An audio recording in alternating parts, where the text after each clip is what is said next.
is going to get worse. How much worse? Yeah. What are the numbers? Well, I can't give you numbers because it's really going to depend on the effectiveness of our response. And our response, I mean, if you just leave the virus to its own devices, it'll go way up like we've seen in Italy. That's not going to happen if we do what we're attempting to do and are doing. And How that's, do we get ahead of it? well, the way you get ahead of it is that as I try to explain to people, that I want people to assume that I'm over, or that we are overreacting. Because if it looks like you're overreacting, you're probably doing the right thing. Because we know from China, from South Korea, from Italy, that what the virus does, it goes, percolates along, and then it takes off. So what we've got to do is a couple of things, and we're doing it. One is preventing new infections from coming in, hence the travel restriction, and the other is doing containment and mitigation within the country. And it is correct that the infections are going to go up. Our job is to make sure it doesn't do the maximum peak and actually blunts. Within that blunt, there will be many new infections. We want to make sure we don't get to that really bad peak. And Americans' lives are next, and I want to dive into some of that with you. You heard Dr. Fauci say they're coming, but they're not really here yet in terms of kits and availability to actually go and have it processed if you need a test. What's the timeline?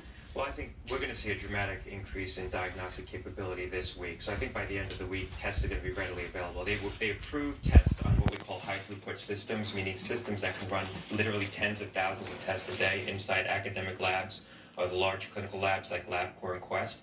Once those facilities have those systems online, they're going to be able to process an awful lot of tests, and they'll have them online at some point this week. So by Friday, I think testing is going to be pretty ubiquitous. Now, hospitals are trying to plan for the future here. How are they positioned? Are there enough medical supplies? Not if we have a Wuhan-style outbreak in a major city or multiple cities, which is my concern, that we can have outbreaks of that proportion in multiple U.S. cities. If you look at Wuhan... A Wuhan style. The numbers that we are seeing and have seen in China. Right, in a major U.S. city. Remember, Wuhan was the size of New York City. At the peak of that epidemic, they hospitalized about 20,000 people. 10,000 were in serious or critical condition, and 2,000 were intubated. To give you a basis of comparison, New York State, the entire state, has 50,000 hospital beds and about 3,000 critical care beds, and about 20,000 of those beds are in New York City.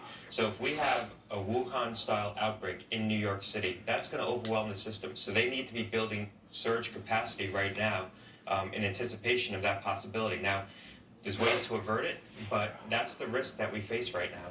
10 bad case scenario. Multiple Wuhans is an incredible thing to say.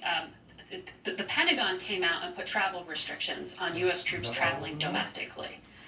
They can do something like that. Do you expect to see other government agencies, and should Americans be expected to essentially be on lockdown? Look, there's no question that the steps we're taking right now is changing the course of this epidemic. We're already impacting this, but I think we need to do much more. And so I think steps like banning government employees from non-essential travel or state employees